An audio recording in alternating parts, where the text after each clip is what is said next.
तेरे गलत कर्मों से मैं तेरे घर को छोड़कर जा रही हूँ। अब तुम्हें गरीबी झेलनी पड़ेगी। माँ लक्ष्मी, मैंने ऐसी कौन सी गलती कर दी जो आप मेरे घर से दूर चली गई? इस विशाल ब्रह्मांड में हर प्राणी, चाहे वो मनुष्य हो या देवता, एक ही शक्ति की खोज में निरंतर भाग रहा है। वो शक्ति जो जीवन को सुचारू चलाती है, जो सम्मान देती है, जो वैभव देती है। हम उसे धन कहते हैं, हम उसे संपदा कहते हैं, लेकिन वास्तव में वो साक्षात माँ लक्ष्मी है। लेकिन क्या आपने कभी सोचा है आखिर क्यों ऐसा होता है कि एक व्यक्ति दिन रात एड़ियां रगड़कर मेहनत करता है, पसीना बहाता है, लेकिन उसके घर में एक पैसा नहीं टिकता, और दूसरी ओर एक व्यक्ति कम मेहनत में भी राजसी सुख भोगता है? क्या ये केवल भाग्य है या फिर इसके पीछे कोई ऐसा रहस्य है, कोई ऐसा विज्ञान है जिसे हम अनदेखा कर रहे हैं? आज हम वैकुंठ के उसी रहस्यमयी द्वार को खोलेंगे। आज हम सुनेंगे वो संवाद जो स्वयं जगत के पालनहार श्री कृष्ण और देवर्षि नारद के बीच हुआ। एक ऐसी कथा जो आपके घर की दिशा और दशा दोनों बदल सकती है। तो ध्यान से सुनिए, क्योंकि आज बात केवल धन की नहीं, लक्ष्मी के स्थायित्व की है। बात उस समय की है जब वैकुंठ धाम में एक अजीब सी शांति थी। भगवान श्री कृष्ण शेष शैया पर विश्राम कर रहे थे। तभी नारायण नारायण का घोष करते हुए देवर्षि नारद वहां पधारे। लेकिन आज नारद जी के चेहरे पर वो चिर परिचित मुस्कान नहीं थी। उनके माथे पर चिंता की लकीरें थी। नारद जी ने कहा, प्रणाम प्रभु। श्री कृष्ण ने मुस्कुराते हुए कहा, आओ देवर्षि, आज तुम्हारे स्वर में वीणा का उल्लास नहीं बल्कि एक गहरे प्रश्न की पीड़ा सुनाई दे रही है। कहो, कौन सी चिंता तुम्हें वैकुंठ तक खींच लाई है? नारद जी ने कहा, प्रभु आप तो अंतर्यामी हैं। मैं अभी मृत्युलोक पृथ्वी का भ्रमण करके आ रहा हूँ। वहाँ का दृश्य देखकर मेरा मन व्यथित है। केशव, मैंने देखा कि जो लोग अधर्म के मार्ग पर हैं, जो आलसी हैं, उनके महलों में स्वर्ण की वर्षा हो रही है, और जो लोग सत्यवादी हैं, दिन रात कठोर परिश्रम कर रहे हैं, उनके घर में दरिद्रता का वास है। वो 2 वक्त की रोटी के लिए तरस रहे हैं। क्या यह अन्याय नहीं है प्रभु? आखिर माँ लक्ष्मी किस नियम से किसी के घर में प्रवेश करती हैं और किस घर से रूठ कर चली जाती हैं? नारद जी का प्रश्न सुनकर श्री कृष्ण अपने स्थान पर उठकर बैठ गए। उनकी आंखों में एक गहरा सागर सा लहराया। उन्होंने नारद की ओर देखा जैसे वो किसी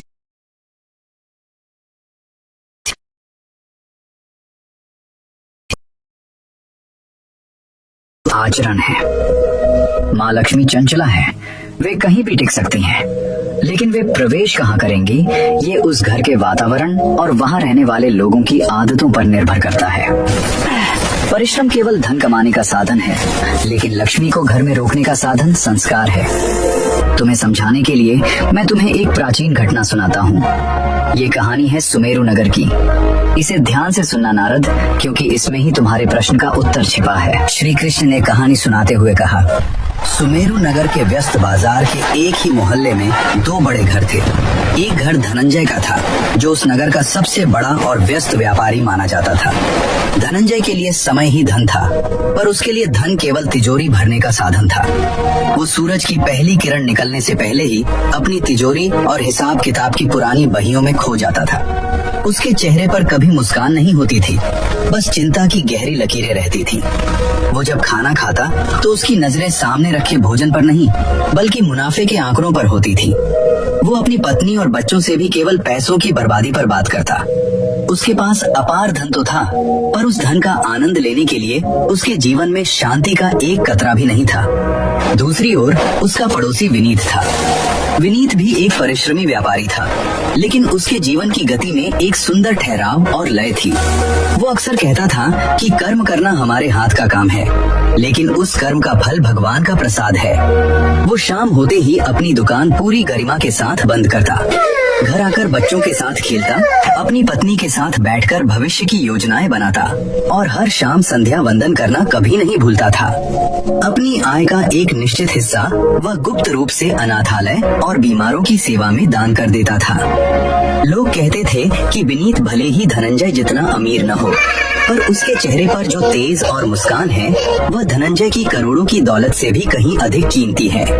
फिर आई वह विशेष रात, कार्तिक मास की काली अमावस्या। अमावस्या, जिसे दुनिया दीपावली के रूप में जानती है। पूरा सुमेरु नगर घी के दियों की रोशनी से जगमगा रहा था। लेकिन उस रात कुदरत का मिजाज कुछ अजीब सा था। आसमान में अचानक काले बादलों ने डेरा डाल लिया। रह रहकर बिजली कड़क रही थी और बर्फीली हवाएं चल रही थी। दीपावली की उस रहस्यमयी रात नगर के मुख्य द्वार पर दो दिव्य परछाइयां प्रकट हुईं। एक ओर साक्षात मां महालक्ष्मी थीं, जिनके अंग अंग से श्वेत कमल जैसी कांति फूट रही थी। उनकी आंखों में संसार भर की ममता थी और उनके वस्त्रों से एक दिव्य सुगंध आ रही थी। लेकिन उनके ठीक बगल में एक दूसरी स्त्री खड़ी थी, जिन्हें देखकर मन में भय पैदा होता था। वे थीं अलक्ष्मी, जिन्हें ज्येष्ठ लक्ष्मी या दरिद्रता का प्रतीक माना जाता है। उनके बाल उलझे हुए और बिखरे थे, वस्त्र मैले कुचैले थे और उनकी आंखों में एक अजीब सी कड़वाहट और जलन थी। लक्ष्मी जी ने नगर की ओर देखा और अपनी बड़ी बहन अलक्ष्मी से बोली, दीदी, आज हम वेश बदलकर नगर का भ्रमण करेंगे। आज हम देखेंगे कि मनुष्य केवल हमें दिखावे के लिए पुकारता है या उसने अपने भीतर और अपने घर में हमारे वास के योग्य पवित्र वातावरण भी बनाया है। वे दोनों सबसे पहले धनंजय के उस आलीशान महल जैसे घर की ओर बढ़ी। घर बाहर से तो रंग बिरंगी रोशनी और महंगे सजावटी सामानों से सजा था, लेकिन जैसे जैसे वे घर के करीब पहुंची, भीतर से आती कड़वाहट महसूस होने लगी। घर के अंदर से धनंजय की चिल्लाने की आवाजें आ रही थीं। धनंजय अपनी पत्नी पर बुरी तरह बरस रहा था। अरे ओ भाग्यवान, अकल बेच खाई है क्या? मैंने कितनी बार समझाया है कि रसोई में इतना घी मत बर्बाद किया करो, और ये फालतू के दिए इतने क्यों जल रहे हैं? तुम्हें पता भी है कि तेल और घी के दाम कहाँ जा रहे हैं? आज का हिसाब देखो, मेरा मुनाफा पिछली बार के मुकाबले कम रहा है और तुम यहाँ उत्सव मना रही हो। उसकी पत्नी बेचारी डर के मारे एक कोने में खड़ी सिसक रही थी। घर की भव्यता के पीछे गंदगी छिपी थी। सोफे के नीचे धूल थी। घर के उत्तर पूर्वी कोनों में मकड़ी के जाले लगे थे। रसोई में रात के भोजन के बाद के जूठे बर्तन सिंक में पड़े सड़ रहे थे, क्योंकि धनंजय को लगता था कि रात में बर्तन साफ करने से साबुन और पानी का फालतू खर्चा बढ़ेगा। पूरा घर एक नकारात्मक ऊर्जा से भरा हुआ था।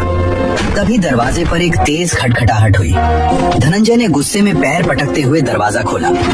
सामने एक वृद्ध मैली कुचैली स्त्री के रूप में अलक्ष्मी खड़ी थी। अलक्ष्मी ने बड़ी कर्कश और दुखी आवाज में कहा, बेटा, मैं बहुत दूर से आई हूँ, बहुत प्यास लगी है, क्या थोड़ा जल मिलेगा? धनंजय का चेहरा गुस्से से लाल हो गया। वो बोला, जाओ यहाँ से, आधी रात को भीख मांगने आ जाते हैं। दीपावली है तो क्या धर्मशाला खोल रखी है? मेरा एक एक मिनट कीमती है और तुम यहाँ जल मांगकर मेरा समय बर्बाद कर रही हो। चलो निकलो यहाँ से। उसने जोर से दरवाजा पटक दिया। वो इतना अंधा हो चुका था कि वो देख ही नहीं पाया कि उस वृद्ध स्त्री के ठीक पीछे अंधेरे में साक्षात लक्ष्मी जी खड़ी थी। जैसे ही दरवाजा बंद हुआ, लक्ष्मी जी की आंखों में आंसू आ गए, जबकि अलक्ष्मी एक भयानक हंसी हंसी, क्योंकि उस घर के कलेश, अहंकार, कंजूसी और गंदगी ने अलक्ष्मी के लिए गृह प्रवेश का रास्ता खोल दिया था। भले ही दरवाजा बंद था, पर अलक्ष्मी एक छाया बनकर उस घर के भीतर समा गई। अब वे दोनों स्त्रियां विनीत के छोटे और साधारण से घर की ओर बढ़ी। वहाँ कोई दिखावा नहीं था, लेकिन सादगी में एक दिव्यता थी। घर के बाहर पीतल के एक अत्यंत स्वच्छ पात्र में जल भरा था और उस पर ताजे फूल तैर रहे थे। द्वार पर घी का एक ही दीपक था, पर वो बहुत प्रेम से जलाया गया था। घर के वातावरण में लोबान, कपूर और ताजे फूलों की भीनी भीनी सुगंध तैर रही थी। विनीत अपनी पत्नी और बच्चों के साथ हाथ जोड़कर भगवान का भजन गा रहा था। उनकी रसोई इतनी साफ थी जैसे अभी अभी माँ अन्नपूर्णा ने वहाँ आशीर्वाद दिया हो। तभी उनके द्वार पर भी धीमी सी दस्तक हुई। विनीत ने तुरंत उठकर बड़े आदर से दरवाजा खोला। सामने दो वृद्ध स्त्रियों को देखकर वो श्रद्धा से झुक गया। उसने बिना कुछ पूछे उनके चरणों को स्पर्श किया और बोला, हे माताओं, मेरा अहोभाग्य है कि आज दीपावली की इस पावन रात में साक्षात अतिथि देवो भव बनकर मेरे द्वार पर पधारे हैं। आप दोनों का इस कुटिया में स्वागत है। कृपया भीतर पधारिए। विनीत और उसकी पत्नी ने उन्हें आदर से बिठाया। उनके थके हुए पैर गर्म जल से धोए और उन्हें पीने के लिए केसर युक्त मीठा दूध दिया। विनीत के व्यवहार में कोई स्वार्थ नहीं था, बस सेवा का भाव था। तभी अलक्ष्मी ने विनीत की अंतिम परीक्षा लेने के लिए कहा, पुत्र, मैं तुम्हारी इस सेवा और इस घर की शांति से बहुत प्रभावित हूँ। मैं चाहती हूँ कि मैं तुम्हारे इसी घर में हमेशा हमेशा के लिए अपना डेरा डाल लूँ। क्या तुम मुझे यहाँ रहने की अनुमति दोगे? विनीत क्षण भर के लिए शांत हुआ। उसे महसूस हुआ कि उस मलिन स्त्री की उपस्थिति से घर के वातावरण में एक भारीपन आ रहा है, लेकिन संस्कार ऐसे थे कि वो किसी को ना नहीं कह सकता था। उसने हाथ जोड़कर और सिर झुकाकर बड़ी विनम्रता से कहा, हे माता, मेरा घर तो आपका ही है, लेकिन मेरे गुरु ने मुझे एक नियम सिखाया है। इस घर की नींव शांति, पवित्रता और ईश्वर के नाम पर टिकी है। यहाँ किसी पर क्रोध करना वर्जित है, यहाँ अपशब्द बोलना महापाप है और यहाँ आलस्य व गंदगी के लिए कोई स्थान नहीं है। अगर आप इन कड़े नियमों के साथ यहाँ सुख पूर्वक रह सकें, तो मैं और मेरा परिवार आपकी सेवा के लिए सदा तत्पर है। ये सुनते ही अलक्ष्मी तिलमिला उठी। जहाँ अनुशासन, नियम, स्वच्छता और आंतरिक शांति होती है, वहाँ दरिद्रता और दरिद्रता की देवी अलक्ष्मी का दम घुटने लगता है। वो एक पल भी वहाँ रुक नहीं पाई और चिल्लाते हुए बोली, नहीं, जहाँ इतनी शांति और पवित्रता हो, जहाँ क्रोध के लिए कोई जगह ना हो, वहाँ मैं एक क्षण भी नहीं ठहर सकती। और वो तुरंत दरवाजे से बाहर भाग खड़ी हुई। जैसे ही अलक्ष्मी उस घर की सीमा से बाहर निकली, दूसरी वृद्ध स्त्री का रूप पूरी तरह बदल गया। विनीत के सामने साक्षात महालक्ष्मी अपनी पूरी भव्यता के साथ प्रकट थी। चारों ओर एक अलौकिक सुगंध और प्रकाश फैल गया। लक्ष्मी जी मुस्कुराते हुए बोली, पुत्र विनीत, मेरी बड़ी बहन अलक्ष्मी वही टिकती है जहाँ क्लेश, अपवित्रता और अहंकार होता है। तुमने अपनी विनम्रता और पवित्रता से उसे सम्मान के साथ बाहर का रास्ता दिखा दिया। जहाँ ज्येष्ठ लक्ष्मी के लिए जगह नहीं होती, वहाँ मेरा स्थायी वास होता है। तुमने आज सिद्ध कर दिया कि धन से नहीं, बल्कि मन से संपन्न होना ही सच्ची योग्यता है। आज से मैं तुम्हारे इस घर में सुख, शांति और समृद्धि के रूप में सदा निवास करूंगी। भगवान श्री कृष्ण ने नारद की ओर देखा और बोले, तो नारद, अब तुम्हें तुम्हारे प्रश्न का उत्तर मिल गया होगा। धन केवल कठिन परिश्रम या चालाकी से नहीं आता। धन को घर में रोकने के लिए उस घर को एक पात्र बनाना पड़ता है। जो मनुष्य मन से दरिद्र है, जो अपनों से प्रेम नहीं करता, जो स्वच्छता और शांति का सम्मान नहीं करता, उसके पास यदि कुबेर का खजाना भी आ जाए, तो अलक्ष्मी किसी न किसी रूप में पीछे पीछे आ ही जाएगी और उसका सब कुछ नष्ट कर देगी। नारद मुनि ने भगवान के चरणों में प्रणाम किया और गदगद होकर बोले, नारायण नारायण। प्रभु, आज आपकी इस कथा ने मेरे चक्षु खोल दिए। आज मुझे समझ आया कि घर के भीतर के दिए तो केवल प्रतीक हैं। असली दीपावली तो मन की सफाई, वाणी की मधुरता और जीवन की पवित्रता में छिपी है। आगे नारद जी ने कहा, प्रभु, ये तो समझ आया कि विनीत का आचरण अच्छा था, लेकिन धनंजय, उसने तो इतनी मेहनत की थी, फिर उसके घर में लक्ष्मी ने प्रवेश क्यों नहीं किया? केवल एक रात के व्यवहार से इतना बड़ा निर्णय? श्री कृष्ण ने गंभीर स्वर में कहा, नहीं नारद, ये एक रात की बात नहीं थी, ये एक जीवन शैली थी। अब मैं तुम्हें वो 5 बड़े कारण बताता हूँ जिसके कारण धनंजय जैसे परिश्रमी व्यक्ति के घर में भी माँ लक्ष्मी प्रवेश नहीं करती या आकर भी उल्टे पांव लौट जाती हैं। ध्यान से सुनना, क्योंकि कलयुग में ये घर घर की कहानी होगी। श्री कृष्ण अब उन रहस्यों को खोलने जा रहे थे जो वास्तु और आध्यात्म की नींव है। पहला कारण, गृह क्लेश और नारी का अपमान। श्री कृष्ण ने कहा, नारद, जिस घर में स्त्रियां, चाहे वो पत्नी हो, माँ हो या बेटी, उनका सम्मान नहीं होता, वहाँ मैं नारायण भी नहीं रहता, तो मेरी अर्धांगिनी लक्ष्मी कैसे रहेंगी? धनंजय के घर में नित्य कलह झगड़ा होता था। याद रखना, जिस घर में संध्या के समय गोधूली बेला में रोना धोना, झगड़ा या चिल्लाना होता है, वहाँ साक्षात दरिद्रता अपने आसन जमा लेती है। लक्ष्मी को चंचला कहा जाता है। उन्हें शोर पसंद नहीं, वे शांति प्रिय हैं। जहाँ कड़वे वचन बोले जाते हैं, वहाँ का ऑरा नकारात्मक हो जाता है, जो लक्ष्मी को द्वार से ही लौटा देता है। दूसरा कारण, अपवित्रता और झूठे बर्तन। श्री कृष्ण ने कहा, नारद, तुमने देखा धनंजय के घर की रसोई? रात को रसोई में झूठे बर्तन छोड़कर सोना दरिद्रता को सीधा निमंत्रण है। रसोई घर का केंद्र है, वहाँ अन्नपूर्णा का वास होता है। जब कोई व्यक्ति आलस्य के कारण झूठे बर्तन छोड़ देता है, तो रात भर वहाँ नकारात्मक कीटाणु और नकारात्मक ऊर्जा जन्म लेती है। जिस घर में सूर्योदय के बाद भी घर की सफाई नहीं होती, जहाँ मकड़ी के जाले लगे होते हैं, खास तौर पर ईशान कोण, नॉर्थ ईस्ट कॉर्नर में गंदगी होती है, वहाँ लक्ष्मी झांकती भी नहीं है।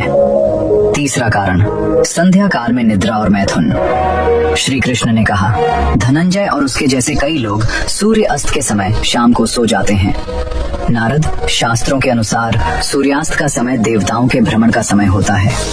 जो व्यक्ति इस समय सोता है, जो इस समय भोजन करता है या जो इस समय भोग विलास मैथुन में लिप्त रहता है, उसके पुण्य क्षीण हो जाते हैं। गोधूली बेला केवल प्रार्थना और दीप प्रज्वलन के लिए होती है। जो इस समय सोता है उसका भाग्य भी सो जाता है। चौथा कारण, देहरी, दहलीज का अपमान।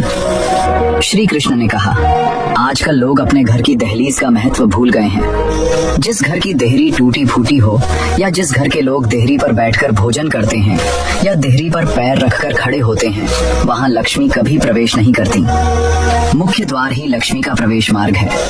यदि वह अंधकारमय है, वहाँ जूते चप्पल बिखरे हुए हैं, तो लक्ष्मी वहाँ से रुष्ट होकर लौट जाती हैं।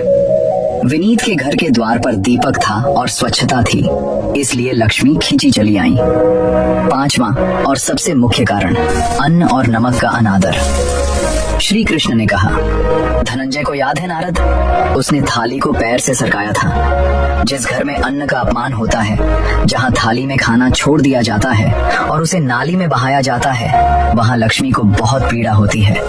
और सफेद चीजें जैसे नमक, चीनी और दूध, इनका खुला छोड़ देना या बर्बाद करना सीधे तौर पर चंद्र और शुक्र ग्रह को खराब करता है। जो नमक का अपमान करता है, उसके घर की बरकत नमक की तरह ही गल जाती है। श्री कृष्ण की बातें सुनकर नारद जी सन्न रह गए। उन्हें समझ आ गया कि केवल धन कमाना ही अमीरी नहीं है, धन को संभालना और उसे पवित्र रखना ही असली संपत्ति है।